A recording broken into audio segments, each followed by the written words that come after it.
একটা সুন্দর দৃষ্টান্ত হচ্ছে আবু লাহাবের ইতিহাস। আবু লাহাব তিনি নবীজি মুহাম্মদ সাল্লাল্লাহু আলাইহি ওয়াসাল্লামের চাচা ছিলেন। এই নামটা আসলে তাকে দেওয়া হয়েছে, যার মানে ধ্বংসের পিতা। আর সে ছিল নবীজির ঘোর শত্রুদের একজন। যখনই কাউকে দেখতো নবীজির সাথে কথা বলছে, সে অপেক্ষা করত। যখন নবীজি চলে যেতেন, লোকটির কাছে গিয়ে জিজ্ঞেস করত, নবীজি কি বলেছে? সে কি কালো বলেছে? এটা সাদা। সে কি দিন বলেছে? না, এটা রাত। সে নবীজির বিপরীত বলতো। নবীজির চিরশত্রুদের একজন ছিল সে। সে রাস্তায় চলতে চলতে অনেক সময় মিথ্যে কথা বলতো নবীজিকে ভুল প্রমাণ করার জন্য। আর পবিত্র কোরআনে একটা সূরাই আছে, সূরাটির নাম লাহাব, অধ্যায় 111, যা আমরা সবাই ভালোভাবে জানি। সালাত অনেকবার পড়া হয়, তাব্বাত ইয়াদা আবি লাহাবি ওয়া তাব ইত্যাদি। এই সূরাতে উল্লেখ আছে যে আবু লাহাব এবং তার স্ত্রীকে দোজখের আগুনে পোড়ানো হবে। তার মানে কখনোই মুসলিম হবে না, তারা কখনোই ইসলাম গ্রহণ করবে না। এই সূরা নাজিল হয়েছিল আবু লাহাবের মৃত্যুর 10 বছর আগে।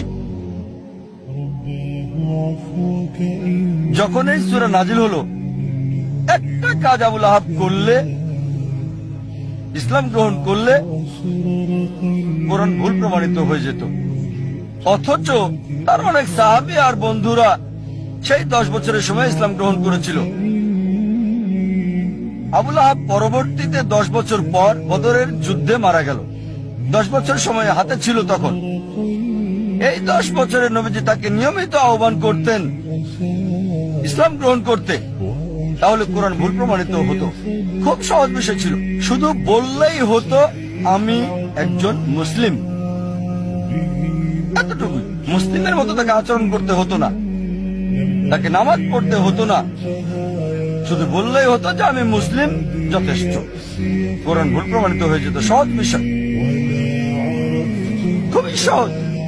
অনেক সময় নবীজির বিরুদ্ধে মিথ্যে বলেছে, আরেকবার বললেই তো হতো, কোরআন মিথ্যে প্রমাণিত হতো। কিন্তু সে পারে নাই, কারণ কোরআনের রচয়িতা সর্বশক্তিমান ঈশ্বর। তিনি জানেন যে আবু লাহাব ইসলাম গ্রহণ করবে না। ফলসিফিকেশন টেস্ট 10 বছর, আরো ফলসিফিকেশন টেস্ট আছে, অনেক অনেক আছে এখানে। এটা উল্লেখ আছে সূরা বাকারা অধ্যায় 2 আয়াত 94 ও 95। ইহুদিদের একটি দল ছিল যারা মুসলিমদের সাথে তর্ক করেছিল আর বলেছিল যে আখিরাতের ঘর আল্লাহর সাথে শুধুমাত্র আমাদের। তাই আল্লাহ বলছেন সূরা বাকারা অধ্যায় 2 আয়াত 94 ও 95, যদি তারা বলে যে আখিরাতের ঘর আল্লাহর সাথে শুধু তাদের জন্য, তাদেরকে বলো মৃত্যু কামনা করতে।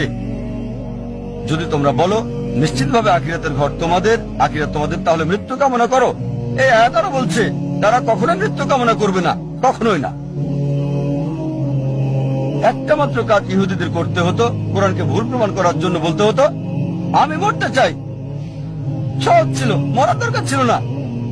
এমন না যে আত্মহত্যা করতে হবে, নিজেরা নিজেদের স্তব্ধ করবে। একটা বিষয় বললেই হতো আমি মরতে চাই। সহজ ছিল, কোরআনকে ভুল প্রমাণ করতে বলতে হতো আমি মরতে চাই। 3টি শব্দ কোরআন ভুল প্রমাণিত হয়ে যেত।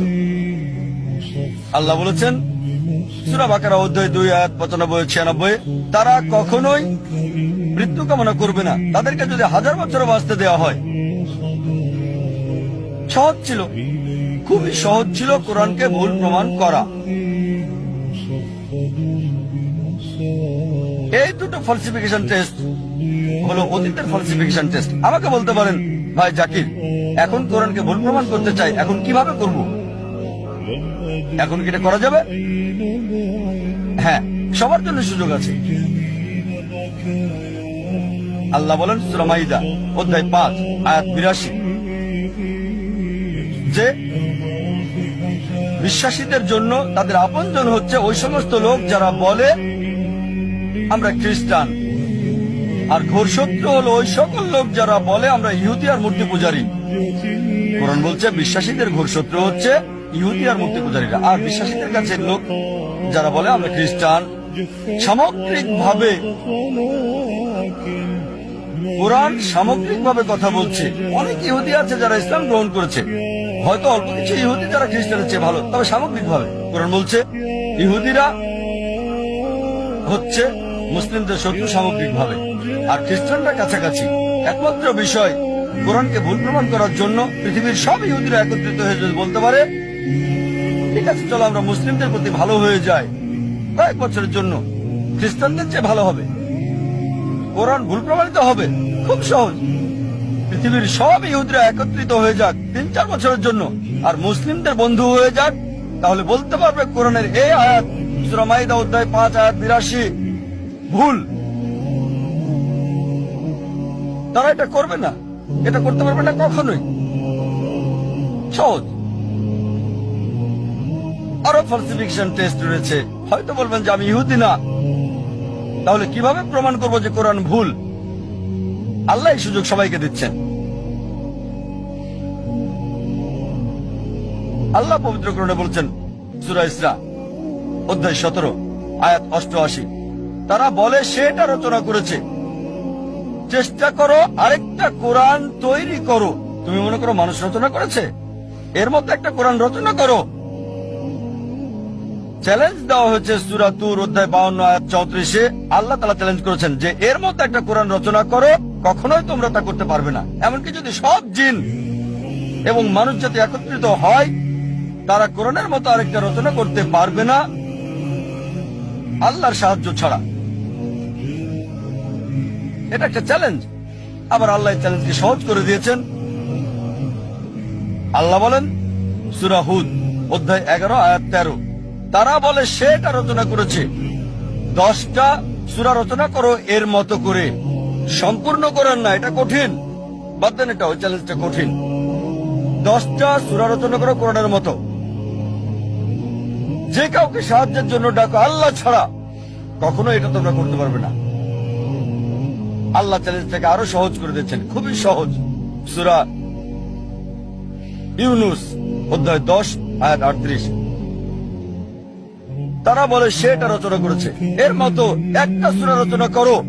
একটা, পুরো কোরআন না, 10টা সূরা না, একটা সূরা এর মতো। সাহায্যের জন্য ডাকো তোমরা যাকে পছন্দ করো আল্লাহ ছাড়া, আর তোমরা তা পারবে না, কখনোই না, কখনোই পারবে না। এবার আল্লাহ চ্যালেঞ্জটাকে সহজ করে দিলেন। আল্লাহ বলেন সূরা বাকারা অধ্যায় 2 আয়াত 23 এবং 24-এ, আল্লাহ বলেন وإن كنتم في ريب مما نزلنا على عبدنا, যদি তোমরা সন্দেহ করো যা আমি নাজিল করেছি আমার বান্দার প্রতি সময়ে সময়ে, فأتوا بسورة من مثله, একটা সূরা রচনা করো কিছুটা এর মতো করে। من مثله, এটা মিসলি না, মিম মিসলি, মানে কিছুটা অনুরূপ, ঠিক কোরআনের মতো না। চেষ্টা করো, রচনা করো একটা সূরা কোরআনের মতো করে। من مثله وادعوا شهداءكم من دون الله إن كنتم صادقين, আর সাহায্যের জন্য ডাকো তোমাদের যে কেউকে সাক্ষী রাখো আল্লাহ ছাড়া, যদি তোমরা সত্যবাদী হও।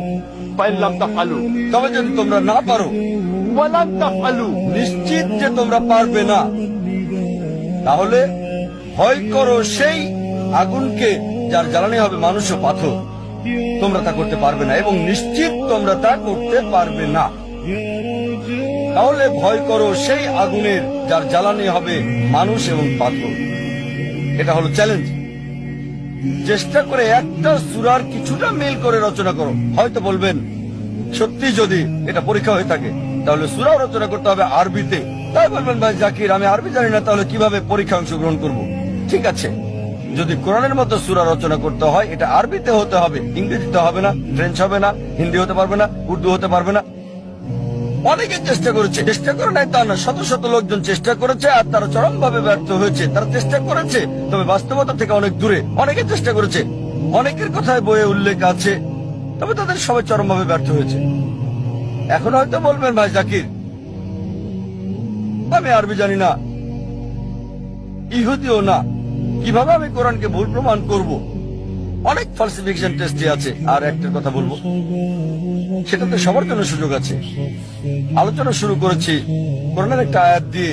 সূরা নিসা অধ্যায় 4 আয়াত 82-তে বলা হয়েছে أفلا يتدبرون القرآن ولو كان من عند غير الله لوجدوا فيه اختلافا كثيرا, তারা কি কোরআন নিয়ে ভাবে না আল্লাহ ছাড়া যদি অন্য কারো কাছ থেকে আসতো, অন্য কারো কাছ থেকে সর্বশক্তিমান ছাড়া তাতে অনেক অসঙ্গতি পাওয়া যেত।